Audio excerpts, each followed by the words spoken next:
All right, shalom, shalom to the brethren. I just want to say what up to everybody else.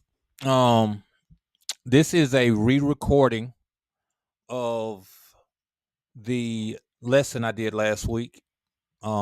It was a lot of uh, uh, technical issues we had with the microphone because I hadn't live streamed Google Meets in a while, so I was kind of unfamiliar with um, how to do it or whatever. So I went through, edited all of the issues, and I am representing this to you now fresh.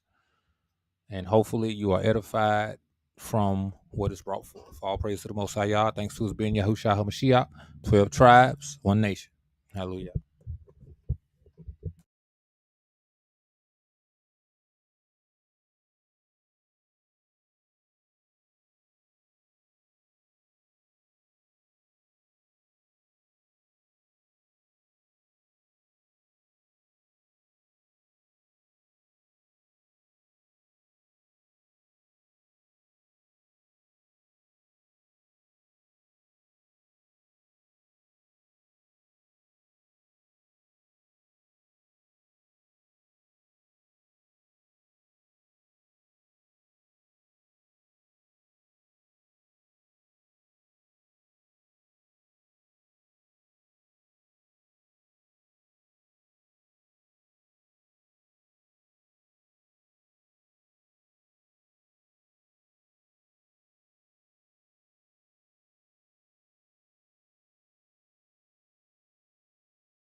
Shalom. Shalom to the brethren. And what up to everybody else? This is your Op, Brandon Lewis. And this is the Lunar Solar Shabbat Scripture Study, where we search the scriptures looking for ways to apply them to life that we might become perfect. Too long have we read a scripture here and a scripture there, creating whole doctrine, never knowing the fullness of the context of those scriptures, the fullness and the context of those chapters and those books. And we have ignorantly made them say things that they did not say, made them intend things that they did not intend. May we now read them in the fullness, in the context that they were meant to be read in, and know what they were intended to teach us. Hallelujah. Abinu, Shaba Shamayim, Yitkuda Shamka, Tabwa Makutka, Yashar Ratsunka, Kaba Shamayim Kan Ba Arat, Atlacham, Akunutan, Lanu Hayum, Usalach Lanu, Al Hataim, Kapisha Sur Himgam, Anachnu, Lachat Aim Lanu, Ual Dabian, Lidi Nasayum, Ki Amkhalsan Manhara, Ki Laka Hamamlaka, Hagabura, Hatap Arat, Laulmi, Aulamin. Abinu Yahweh, we thank you for this moon, for this opportunity to to represent you. And we ask that you send your Ruach HaKodesh to envelop and just cover this entire platform, cover our mouths, our hearts, our minds, and everything in this dealing that is to represent you, so that we speak only your words, so that we represent you in the fullest of Yahweh. We thank you. We ask for your protection and your covering as we go throughout these days and these trials, as we fight off these spirits that try to attach themselves to us, and as we build up our community and our nation in you, Abinu Yahweh. Through you, all things are made new. Through you, all things are possible. And we thank you for your word, for your truth, for your understanding, your binah, and for your wisdom, your chakmah, that we may apply these things to our lives and we may walk closer with you. We thank you, we thank you, we thank you. We tahila you, we remember you always and forever. Ulam, hallelujah.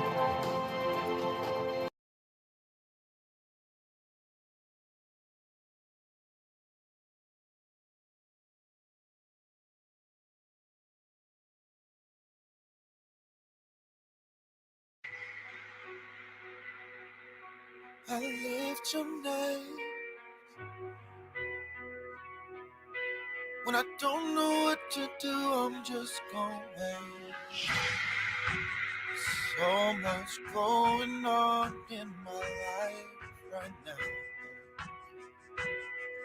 I'm gonna take this time. I'll lift my hands. I'll raise my voice.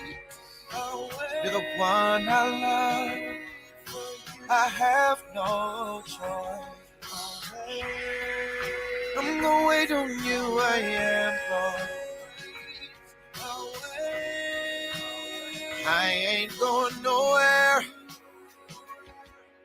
There's tears on my cheek right now.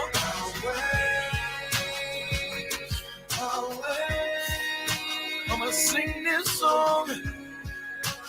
I don't know how, but I'm gonna get this out. Get this on my chest.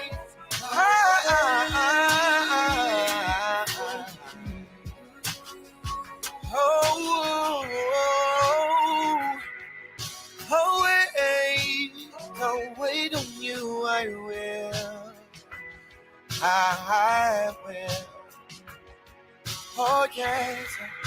I'm gonna wait on you forever. Forever. I'll praise your name. You're my confidence, my pride and joy. I know you build and destroy, then nowhere else I'd rather be. I'm compelled to worship you. It's rising up. I'm gonna lift your name in this booth right now.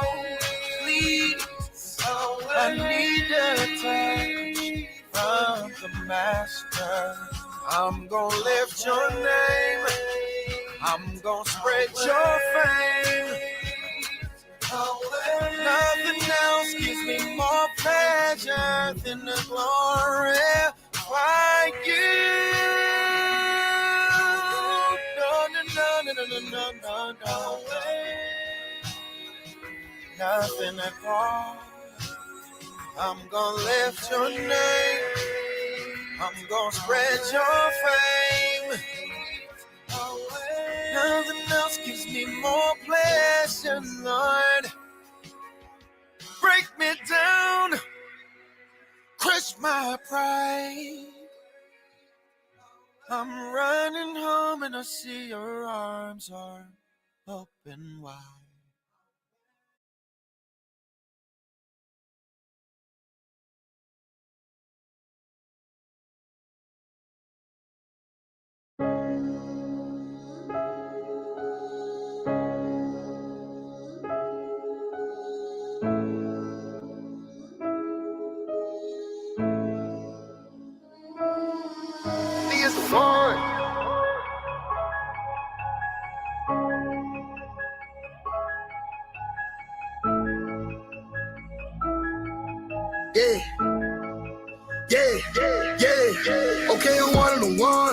A new creation, one who believes I am a child of God. A holy nation, friend of the king. I'm protected and I'm loved. I'm an heir, so on the seas. I've been forgiven, I have been freed, I have been chosen, I've been redeemed. Okay, I'm one of the ones. One of who? One of the unashamed, I mean unashamed. Never do I hesitate to doubt to call upon his name. Call him mighty God, call him Jesus Christ. He's the King of Kings, he's the one who reigns. He's the Alpha, Omega, Jehovah, and we give him glory because he is the one. Yeah, though we walk through the valley, we will not fear any evil. We running and not growing weary, and soaring on wings like we eagles. We getting rid of our pride and stepping away from our ego. We keep our lips from telling lies, our tongues from speaking the evil. We got on the armor of God, the belt, the truth, the shoes, the peace. We know that the devil's a lie. The word about him will lose and sleep. We be depending on God. He said his grace is all we need. So where we keeping our minds? We keeping our minds stayed on me.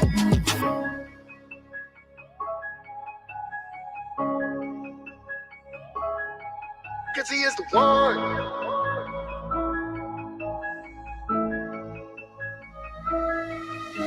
I done been in the world, but I never been friends with the world. Maybe because I'm not of the world, I don't follow the world. Even if I'm meant to take an L, then it's probably out of this world. I'm a model of the world, I'm a represent God on this earth. In and outside of the church, the Father is first. I don't have a physical Bible, but baby, my Bible at work. I know God is the one that supplies me with all that I need. That is through Jesus Christ, and I'm certain that all things are possible if you believe. So keep on speaking life. I know from the love of God that nothing can separate me. Not even death, either life. I know poverty catches up with too much slumber or sleep. So I'ma just sleep at night, and the Lord is my strength. Well, who should I be afraid of? I fall on my knees and repent. He's better than what I done gave her. If I am the one being sent, Satan gon' see what I'm made of. Man, if you had any sins, I'm telling you now, he will change her. It's a delicate thing when I say I'm a step for the king. I put that on everything. With the mess, I'm clean. I don't mess with the devil, it stinks. I love and respect Elohim, he be setting us free. We know that all things are working together, declare and decree. Do you know of all the things God is preparing for me? No, it's never been seen.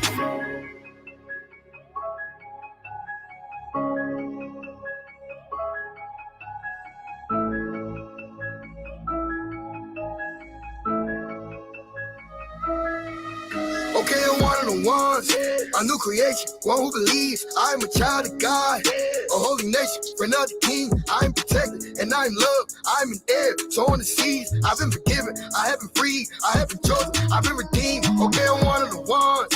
One of who? One of the unashamed, I mean unashamed. Never do I hesitate to doubt to call upon his name. Call him mighty God, call him Jesus Christ. He's the King of Kings, he's the one who reigns. He's the Alpha, Omega, Jehovah, and we give him glory because he is the one.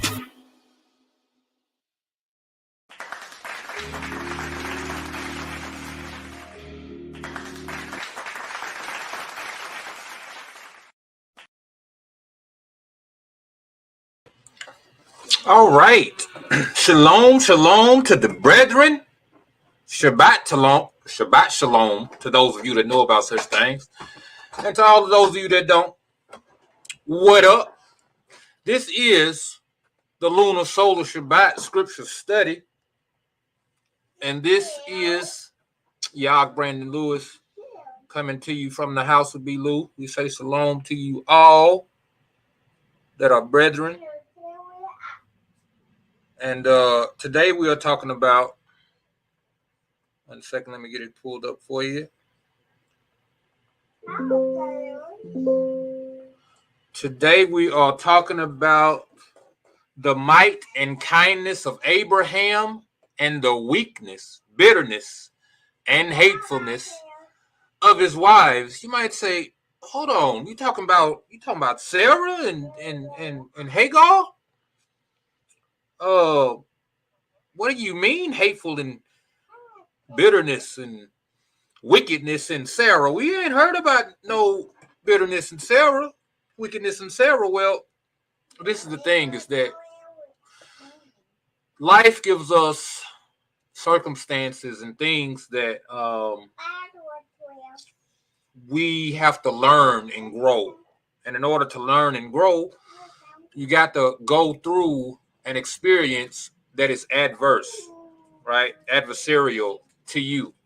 In essence, you'll have to fight Satan, because that's what Satan is. He's the adversary. So Sarah was put in a predicament that, although she had a lot of righteous characteristics, A lot of righteous characteristics. You know what I'm saying?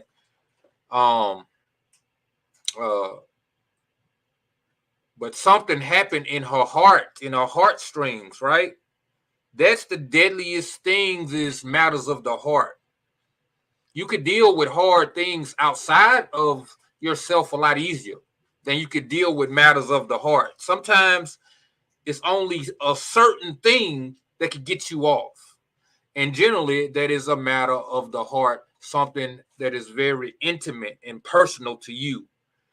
And with Sarah, it was bringing forth a child to Abraham, who was a great man, a great man doing great things. He was great to a lot of people.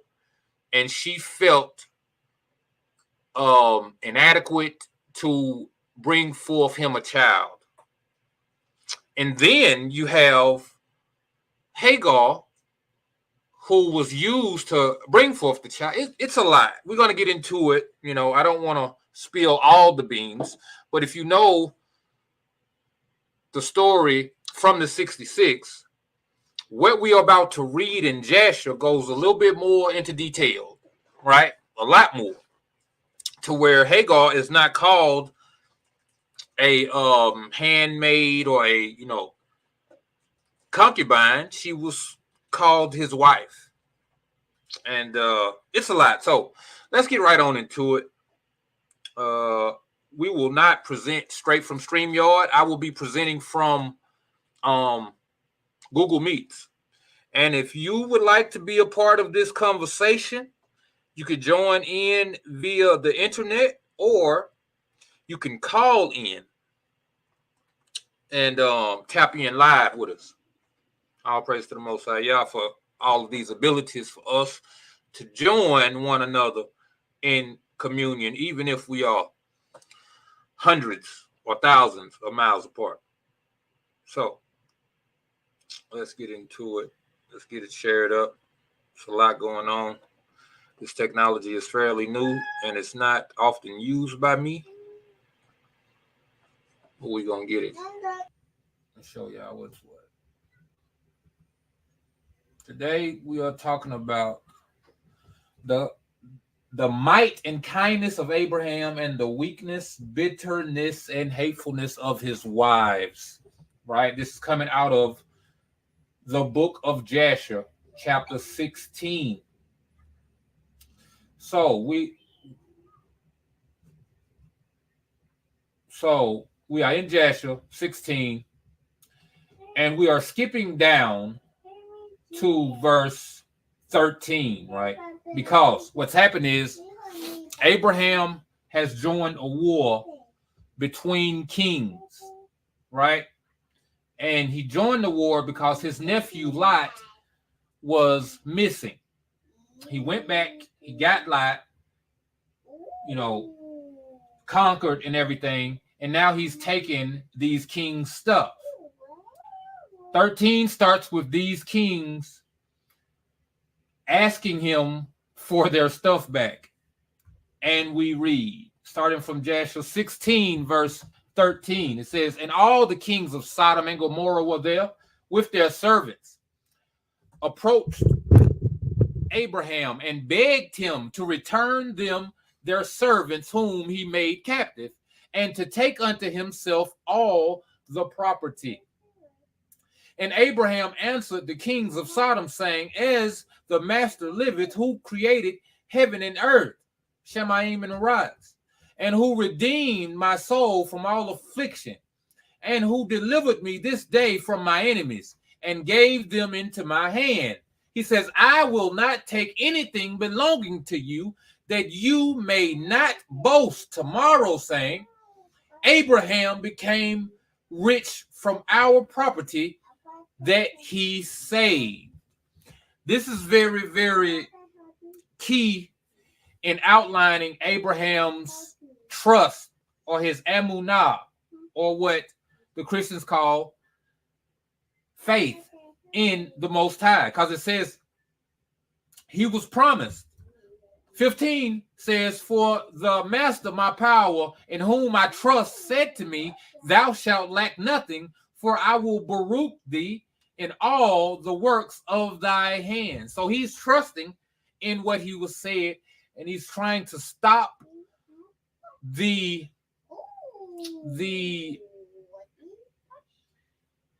what would you call it? Reproach, bragging of men to say like, oh, you only rich because you stole from me, because you took from me. So he wants Yah to be esteemed separate. Now, some would say, well, Yah helped me to conquer these men. So I get to keep it because he helped me to get it from them. Now, I believe that if they hadn't came to ask for it back, he might have kept it, right? But because they asked for it back, he figured, I would guess, that he figured that to tell them no, that it would be in their hearts to try to claim that he only had what he had because he got it from them. So he handles it. And here's how he handles it in 16. He says, and now, therefore, behold, here is all belonging to you. Take it and go. As the master liveth, I will not take from you from a living soul down to a shoe tie or thread, excepting the expense of the food of those who went out with me to battle, as also the portions of the men who went with me, Anar, Eshcol, and Mamre. They and their men, as well as those also who had remained to watch the baggage. They shall take their portion of spoil.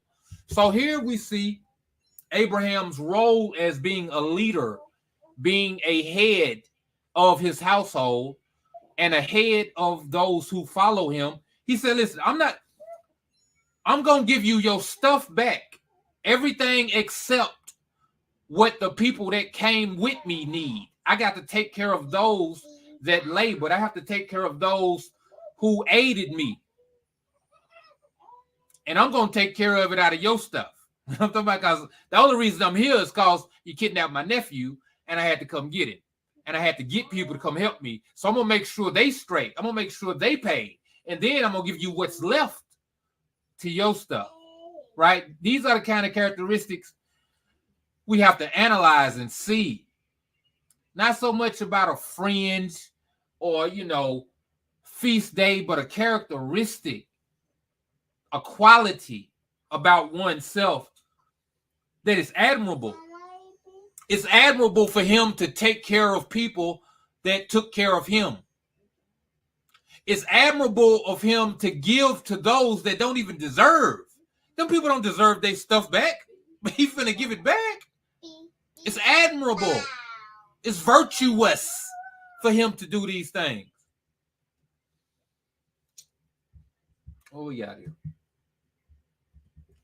Shalom to my sis for joining me and staying down. Appreciate you. All right. No. Hold on. What we got? Oh, of course. All right. Can you still hear me, sis?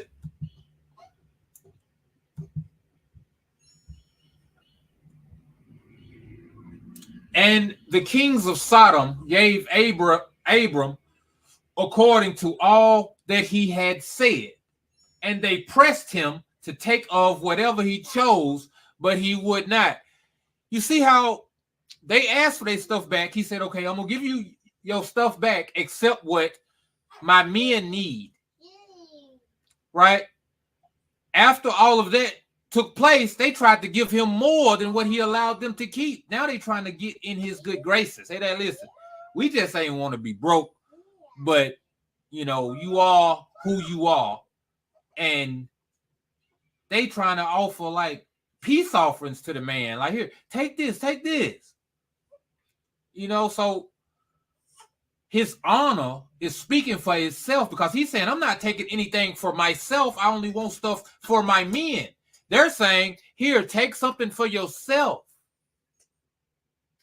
Which also speaks to the fact that, you know, he don't want y'all's esteem to be mixed with anybody else's.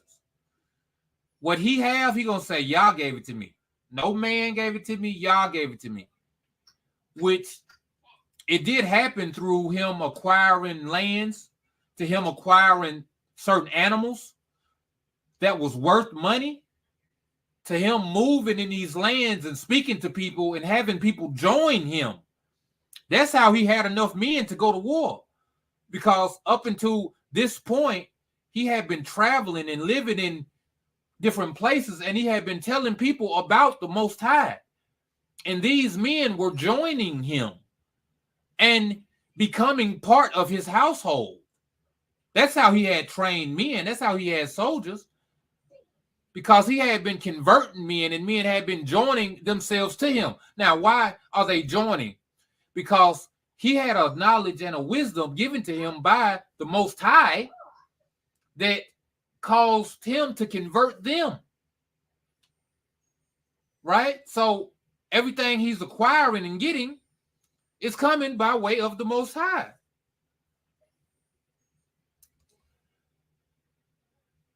And he sent away the kings of Sodom and the remainder of their men. He gave them orders about Lot, and they went to their prospective places. And Lot, his brother's son, he also went away with his property, and he went with them. And Lot returned to his home to Sodom. And Abram, hold on, I missed an important part about 18. Now, we know about Lot being in Sodom and Gomorrah from the 66. We know Lot was a righteous man living in a wicked land, right, of Sodom and Gomorrah. Abraham went to battle with Sodom and Gomorrah. He subdued the kings of Sodom and Gomorrah, right? So ask yourself, why is Lot living in this wicked place where they rape men, they rape women and children, but Lot ain't being touched? Verse 18 tells you why. Listen, 18, it says, and he sent away, this is Abraham, and he sent away the kings of Sodom and the remainder of their men, and gave them orders about Lot. He said, listen, y'all don't touch my nephew, man. My nephew live in Sodom. Don't touch him. That goes without saying. He didn't beat these men in battle. They trying to be in his good graces, right? He didn't gave them back their stuff. Only thing he want is enough to feed his men. And he gave them orders about Lot. What you think them orders was? Right? So it says, 19, and Lot, his brother's son, he also sent away with his property, and he went with them. And Lot returned to his home to Sodom, and Abram and his people returned to their home in the plains of Mamre, which is in Hebron. This is very key, because as we know, Hebron is in the land of Jasher. That's what we need to understand. So when you hear about Abraham keeping all these feast days, he wasn't keeping them in foreign lands, because that's what a lot of people say. Abraham kept the feast. Well, you know where he kept them at? At Hebron, brethren. At that time, the master again appeared to Abram in Hebron, and he said to him, do not fear. Thy reward is very great before me, for I will not leave thee until I have multiplied thee and baruched thee and made thy seed like the stars in the heavens, which cannot be measured nor numbered. And I will give unto thy seed in all these lands that thou seest with thine eyes. To them will I give them for an inheritance forever. Only be strong and do not fear. Walk before me and be perfect. And in the 78th year of the life of Abram, in that year died Reu, the son of Peleg. And all the days of Reu were 239 years, and he died. And Sarah, the daughter of Haran, Abram's wife. Haran is also Abraham's brother. So he was married to his niece. Okay, that needs to be noted. Not his sister, not his auntie, but his niece. Okay. And Sarah, the daughter of Haran, Abram's wife, was still barren in those days. And I want to say Sarah is Lot's brother. If I'm not mistaken, I do believe they had the same daddy. Abraham had at least two kinsmen, two brothers, right? And I believe one of those brothers had two children, at least. That's Sarah and Lot. But anyway, and Sarah, the daughter of Haran, Abram's wife, was still barren in those days. She did not bear to Abram either son or daughter. Now, earlier I spoke that you might not have heard because apparently I was having audio problems, right? But Sarah is married to this great man, Abraham, who is known everywhere. He's famed everywhere, respected everywhere as this great man. And our people, part of our culture, which today our culture is, collard greens and, hip hop and, a bunch of frivolous stuff. But there was a time where in our culture, it was all about bringing up children, right? Praising the Most High, loving the Most High, honoring Him, and bringing up families and having unity and having love. That's why there was this big thing of hospitality, right? And there was this big thing of having a fruitful womb. A fruitful womb is a womb that bears much seed, right? So to be barren and to not bear seed was a thing of sorrow to our women, especially married women. Now, single women might not have cared as much as a married woman because it's like you get married to bear a family, right? There's really no point in getting married if you're not having children. Today, people do this, but it is what it is. So anyway, Sarah, was not said to be a woman who was wicked or to have negative characteristics by and large, right? She was a great wife. Many scriptures point to that fact that Sarah was a upright woman, right?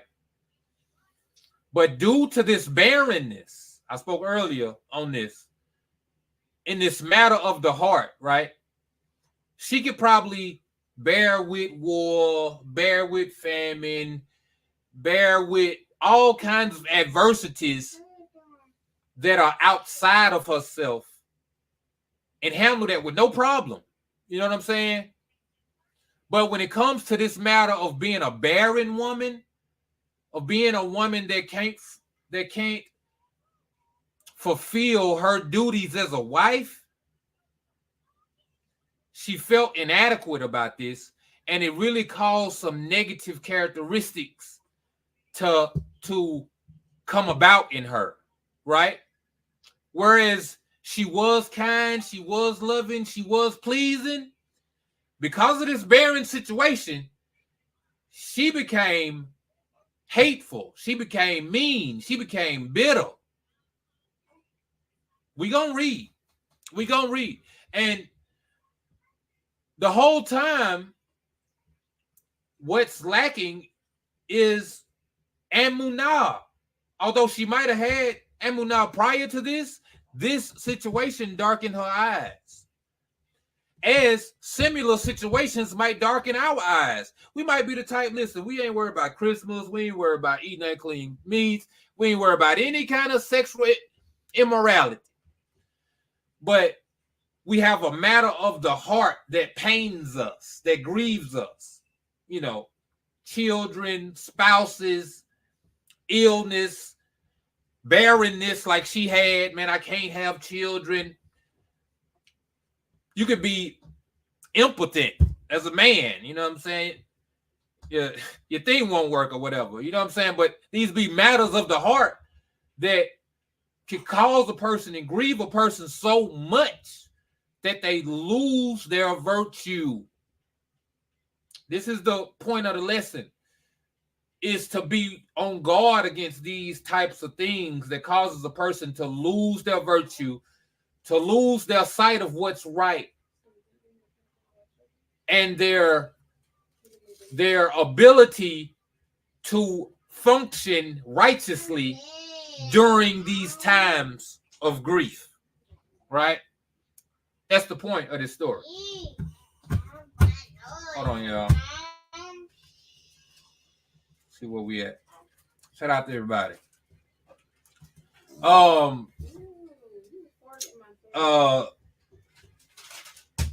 Susie, okay, all right, never mind.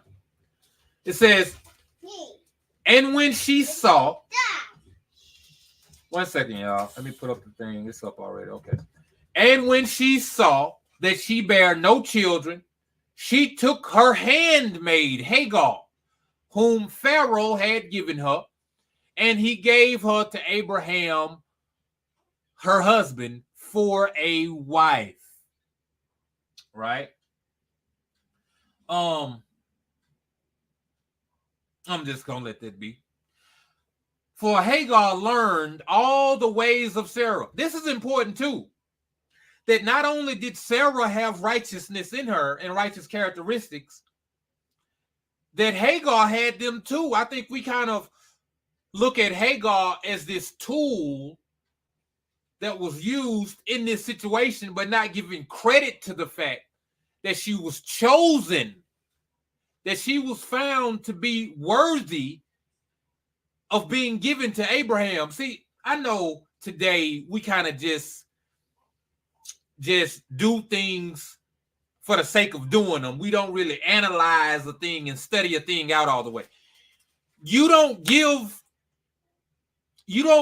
weak presents to kings, brethren. You don't give willy-nilly so things to kings. You give the best of the best to kings. What kind of perfume did the woman put on Yahusha's head? Was it some willy-nilly perfume, or was it the best?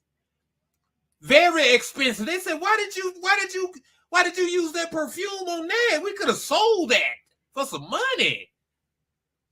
She gave the best to the king. So do you think, considering who Abraham was to the Most High and who Abraham was to men, and her knowing who Abraham is to the Most High and her knowing who Abraham is to men, do you think she gave him just the ugliest handmaid she got? Or do you think she gave him the most beautiful and most likely the most worthy, not only by her outside beauty, but her inside beauty? Right? Because she want Abraham to be pleased. If she would have brought the ugliest one, Abraham would be like, hey, man, listen, I'm cool. You know what I'm saying? Don't nobody want no, pardon my language, don't nobody want no half-ass gifts and presents. The Most High don't want it. That's why he says, serve me with your whole heart. He don't want part of your heart. He want the whole thing. Likewise, that's why he said, with all that you do, do it with all your heart. He don't want half-ass. Sarah, understanding this, being a virtuous woman in this mindset, right? Because she didn't start getting these characteristics until what she thought she wanted, she got. See, she thought she wanted Abraham to have a child by Hagar until he got a child by Hagar. We about to read that too. Sometimes we ask for things that we ain't really studied out. We ain't really considered. Because here we read that Hagar has basically patterned herself after Sarah. Patterned herself. Now, we done already determined the fact that if she was given as a gift to Abraham, it was going to be a perfect gift. It was going to be one without spot and blemish. Because that's the custom of our people when giving gifts. It's supposed to be a perfect thing, meat for the one that's getting it. Okay? You don't give a beggar fine robes, and you don't give a king beggar's clothes as gifts. It just don't work like that. Okay? You'll give it a better robe, but not a king's robe. It's unfitting, you know. Nor should you give a crime fighter's uniform to a criminal. It just don't go that way. So, 25, and Hagar learned all the ways of Sarah as Sarah taught her. She was not in any way deficient in following her good ways. So, we see it. There's a righteousness in Sarah. There is a righteousness in Hagar. How do these two righteous women turn into bitter, angry, hateful women? Let's see. Let's see how it gets there. And Sarah said to Abraham, behold, here is my handmaid Hagar. Go to her, that she may bring forth upon my knees. See, she's moving like a queen, or what we know of as a queen. I'm not talking about the whole European concept of queen being a man with these feminine characteristics. No, we're not talking about that. We're talking about the ruling partner of a king. Is what we're talking about, okay? She's moving like that. She is this woman of power and esteem, looking for service, the fruit of service from her servants. That's why she said, bring forth upon my knees. Listen, bring that baby here and let me hold it. You know what I'm talking about? Go to her, that she may bring forth upon my knees, that I may also obtain children through her. This is another thing too. We all talk about returning back to the ancient path and the ancient ways and all this stuff. Would you want to be Hagar? A lot of these women talking this talk, you know, polygamy is wrong and all this stuff is evil. Well, if you weren't married for whatever reason, you ain't in your father's house. Even if you is in your father's house, this still can apply to you. You're going to end up being somebody's servant. Because if you ain't the head of the house, you're gonna be subject in the house. That's the only. Hey, listen. If you ain't been made a ruler of a domain, you're gonna be subject in a domain, brethren. Ain't no women doing nothing by themselves in the scriptures. And wherever you see a single woman with any kind of prominence, her husband had passed away. Or she has a husband that's off to the side somewhere that the scripture don't speak about too much, but he's there. Women ain't got no prominence by themselves. It just wasn't common. They stayed in their father's house. Or they got sent to someone else's house to be subject to them. You was a handmaid over here, a maiden and all this old stuff over here, until at such a time as you find a husband. And then you go off and start your own thing. So how would you like to be Hagar? You serving a mistress, and that mistress say, you know what, I can't get pregnant. So you go sleep with my husband and bring me your baby. Your baby gonna be my baby. And we don't care nothing about your feelings. You gonna breastfeed it, you gonna bring it up, all that. But it's gonna be my baby. This is what happened in the scriptures. I don't think people put this into context. And a lot of men is not out here willy-nilly either. We a nation of kings and priests. You better stop it. It is a bunch of servants and handmaids in the nation as well. Okay? Until you acquire an abundance to yourself and you go off and start a family. That's when you become any type of head, any type of importance. Once you have built yourself to a certain point. The men had to go and work and labor to acquire funds. Just like Hamashiach said, I go to prepare a place that where I am, you may be also. He ain't just said that willy-nilly. This is our culture of our people, that a man go off and establish a place so that he can draw unto himself a family and servants, handmaids. Okay? You know who them servants and handmaids gonna be? People that ain't got what he got.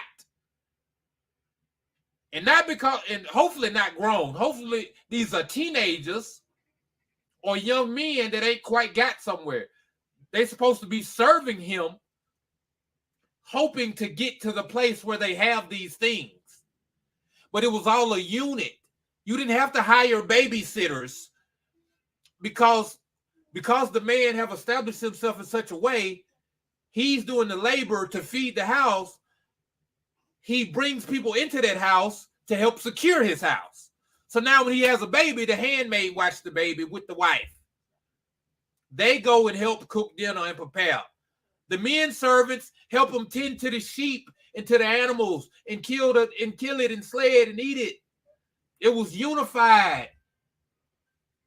This is what Abraham's household is. So Sarah then went amongst her servants, because she had many. You don't think she had more than one handmaid, you crazy. And she's went and plucked from these handmaidens one she thought fit, a befitting gift to give unto her husband, and she gave it, and she's presenting him with the idea of sleeping with her. Right? At the end of 10 years of Abraham's dwelling in Canaan, which is the 85th year of Abram's life, Sarah gave Hagar unto him. And Abraham hearkened to the voice of his wife, and he took handmaid Hagar and Abram to her, and she conceived. So let's make sure we understand this. Why is Abraham sleeping with Hagar? Did Abraham say, hey, Sarah, let me get one of your handmaids so I can sleep with them and I can have this seed that the Most High is talking about? I'm going to have all this seed. He ain't said that. Sarah thought in herself, Abraham's supposed to have all these children. You know, he getting up in age. I'm getting up in age. Maybe the children ain't going to come through me. Maybe they're going to come through another way. So she, in her mind, because she's battling something in her heart, man, I'm barren. Man, I can't do this. Man, I can't do that. How about I try to, work my little thing and help this? Most High ain't told her to do nothing. You know what I'm talking about? Most High ain't told her to do nothing. Who we got in there? Man, why we got all these agents trying to come in the chat? Why ain't my people? Hey, yo, hold on. I wasn't trying to add you in here, man. We're going to get you up out of here, dog. Don't worry about it. We're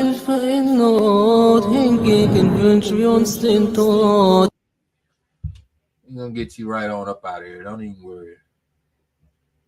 So anyway, this is all Sarah's doing. Let's keep that in mind as we move forward. Okay? And Abraham hearkened to the voice of his wife, Sarah, and he took his handmaid, Hagar, and Abraham came to her, and she conceived. You see how it says he took his handmaid? But anyway, 29. And when Hagar saw that she had conceived, she rejoiced greatly, and her mistress was despised in her eyes. And she said within herself, this can only be that I am better before the Most High than Sarah, my mistress. For in all the days that my mistress has been with my master, she did not conceive. But me, the master has caused in so short a time to conceive by him. This is very, very, very, very, very telling about us as a nation of people. Okay? I don't know if Hagar was a Hebrew, but this has to be some type of a spirit that is not only found in whatever kind of people she is, but it's also found amongst us. This whole braggadocious thing, this need to want to one-up each other, to be better than the other, instead of just being content with whatever we had been baruched with or quote-unquote blessed with, or to be in that way in whatever someone else has been quote unquote blessed or baruched with, right? We don't be just happy for people. We be wanting to one up and do better. Oh, you got this? Let me do it like this. Let me do it like this. Oh, I got this. You don't know nothing about this. You ain't got this. You ain't got this, do you? That's a spirit, man. That's why we don't trust each other. Because we think that someone is going to cross us. And why would they cross us? To gain some kind of advantage over us. So now we on the lookout for this stuff, and sometimes we on the lookout when we don't even have cause to be like that. We just naturally assuming that a person is going to be adverse to us, and we got to move first with it. We got to be the first one to get the ups, because I know they're gonna try to get the ups. I ain't gonna let them get me, so I'm gonna get it first. This is one of the trademarks of our people, to the point to where we ask these questions today. Why we ain't like the Mexicans? Why we can't all come together? Why we ain't like the Arabs and stuff? Why we can't put our money together and do this, do that? Because we got this same spirit that Hagar got. And we despise each other like she despised her mistress. They ain't this. They ain't that. You don't know why these people ain't got what they ain't got. You assuming, making an ass out of yourself. Pardon my language if it offends any. But that's what we do. And oftentimes, these characteristics are within ourselves. We looking to get over. We looking to have the one up. Because what comes with this being ahead is admiration. Admiration from others. Power, influence, increase. When you seek to gain these things by wicked means, it is an abomination. If Sarah praised her for bringing forth the child, that's totally different than her desiring Sarah to praise her for bringing forth the child. You don't desire someone, you don't desire someone's will if they don't want to give it. Because then you get into bending someone's will. And that's not for us to do. So I'm pointing this out because as a nation of people, we look at each other like Sarah and Hagar began to look at each other, because it hasn't finished yet. It's going to go on and get worse and worse, as you know, right? But I would implore us, anybody watching this, anybody listening, to analyze ourselves and remove these feelings of desiring to be looked upon as being better than one another. Right? If anything, let our fruits speak for themselves, but let's not in our hearts desire to be better than each other. Starting off at 30. And when Sarah saw that Hagar had conceived by Abram, Sarah was jealous, and Sarah was jealous of her handmaid. And Sarah said within herself, this is surely nothing else but that she must be better than I am. And Sarah said unto Abram, my wrong be upon thee, for at the times when thou didst pray before the master for children, why didst thou not pray on my account, that the master should give me seed from thee? So I had said earlier, I don't know if y'all heard or not, but Sarah is putting the blame everywhere else but on herself, because she moved, because she did what she was not supposed to do, you know, it's Hagar's fault, it's Abraham's fault for not praying for her. Whereas she don't say that she begged him to pray for her. She's even saying something kind of crazy in saying that when you was praying to the Most High for children, you didn't pray for me. Which I would believe that's one and the same. Because if he's only with her and he's praying for children, why wouldn't that go hand in hand with her? You know.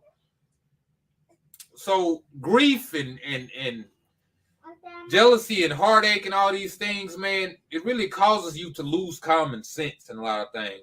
It causes you to lose reason and rationality to the point to where Sarah is being irrational. It says, and when I speak to Hagar in thy presence, she despiseth my words, because she has conceived, and thou wilt say nothing to her.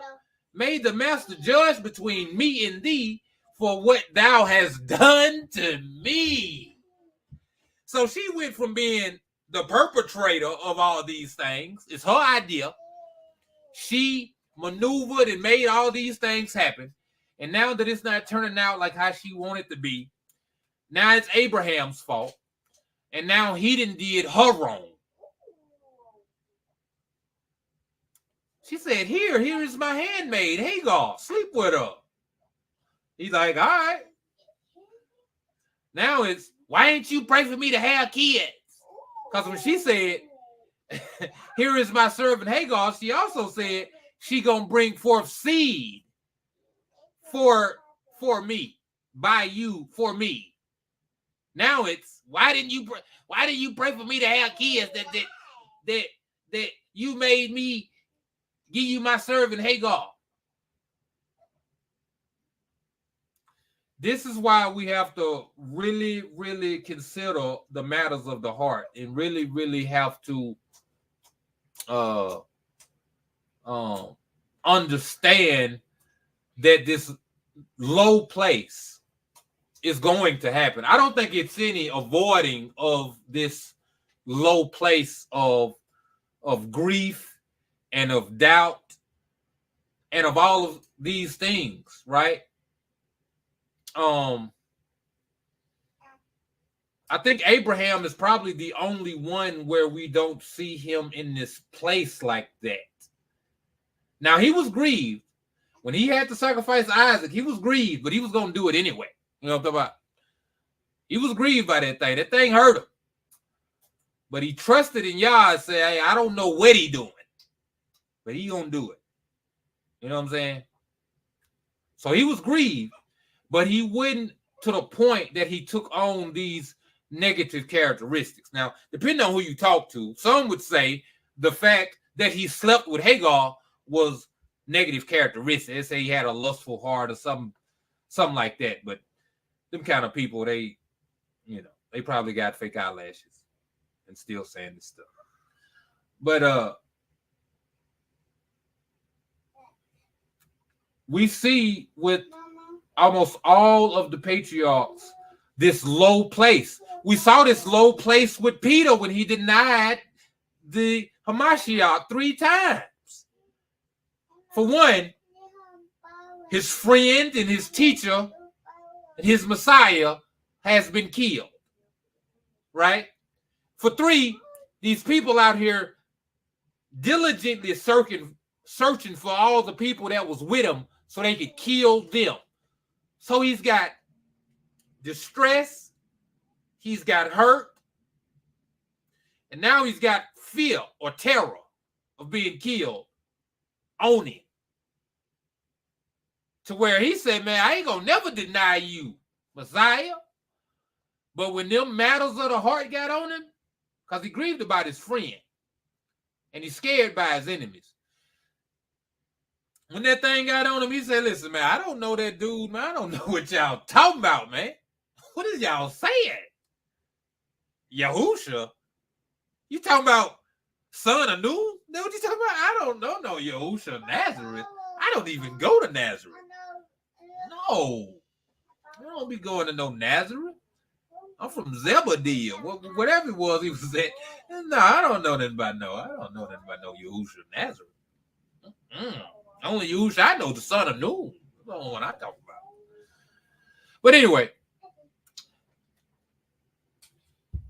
and when I speak to Hagar in thy presence, she despises my words, because she has conceived. And thou wilt say nothing to her. May the master judge between me and thee for what thou hast done to me.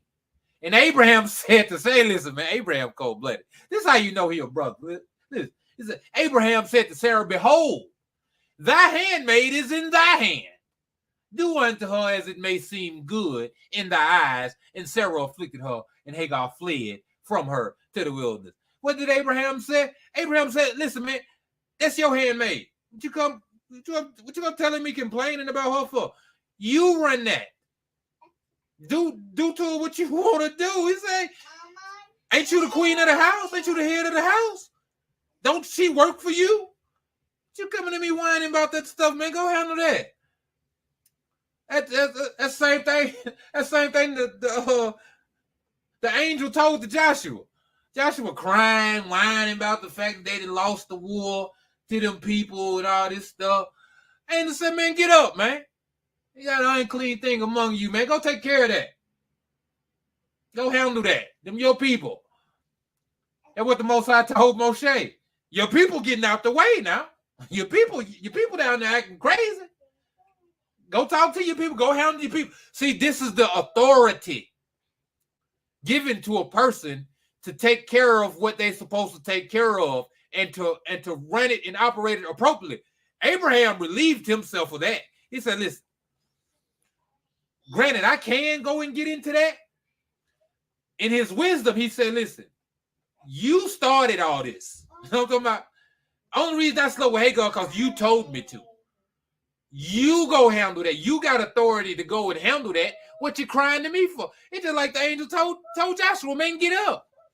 Go, listen, go take care of that unclean thing. It ain't got nothing to do with me. And the malak of the master found her in the place where she had fled by a well. And he said to her, do not fear, for I will multiply thy seed. For thou shalt bear a son, and thou shalt call his name Ishmael. Now then, return to Sarah thy mistress, and submit thyself under her hands. Now, do you notice how as great as Hagar was going to become, right? Because granted, she wasn't this queen, but she had the ear of the king. And anybody with the ear of the king is a very, very powerful person, right?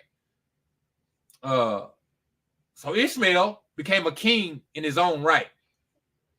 But his mother was given a prophecy that you still got to go and submit. You're not finna get out from under that. That's what's wrong with people. They think they're going to get out from under submission because other people do it or because that's what they think is best. Listen, outside of submission is the wilderness.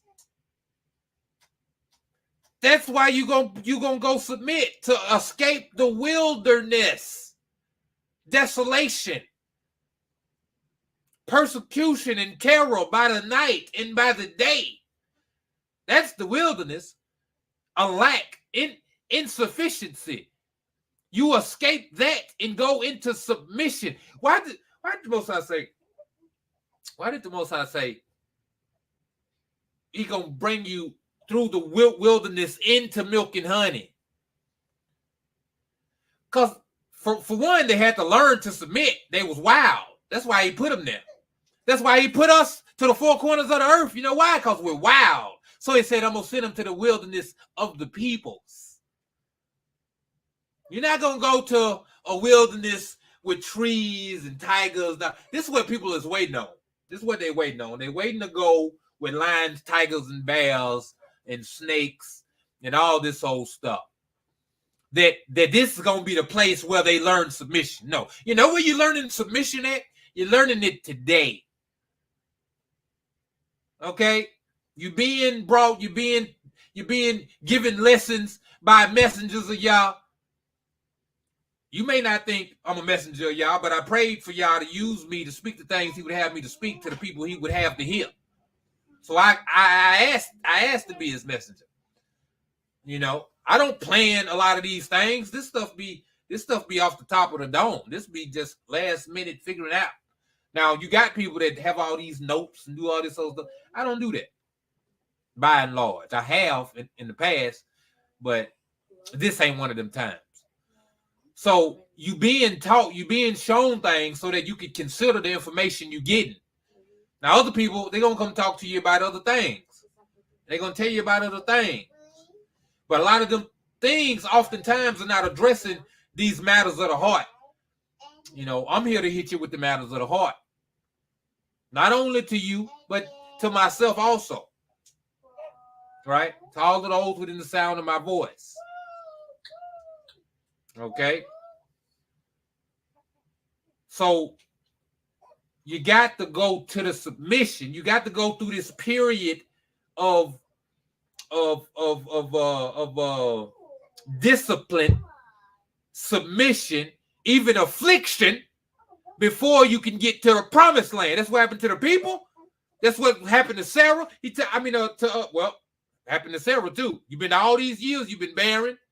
You've been dealing with this grief. You don't even know the Most High already got a plan for you to conceive and to have your heart's desire. But because it ain't happening when you think it ought to happen, you want to get crazy and wild and do all this other stuff.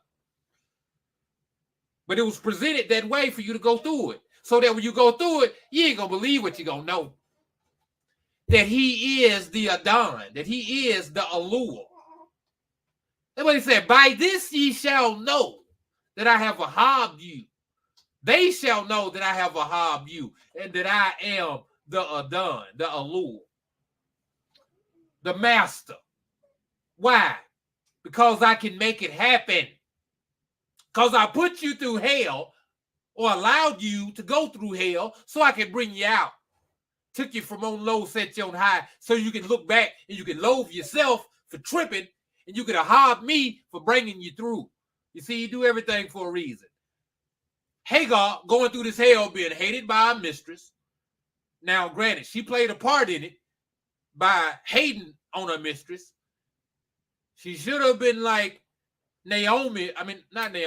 Ruth, clinging to Naomi, wanting to please her, wanting to be a daughter, wanting to be one that pleases her mistress by any means. She should have been like that, but she wasn't like that. She got cocky, she got prideful, and said, look at me, look at me.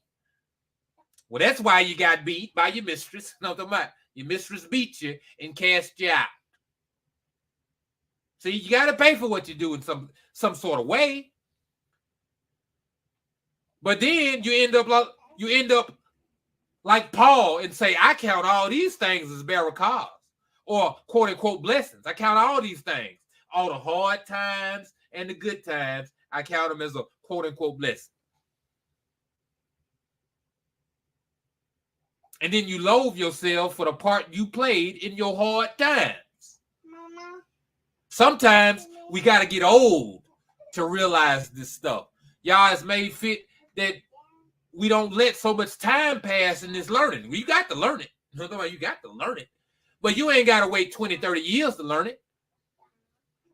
You ought to go through it and know it immediately where you done messed up at, what you need to learn to move forward and go forward. Because you're going to get the persecution. You're going to get the affliction. You're going to get to the low place until y'all seize the time to remove the adversary.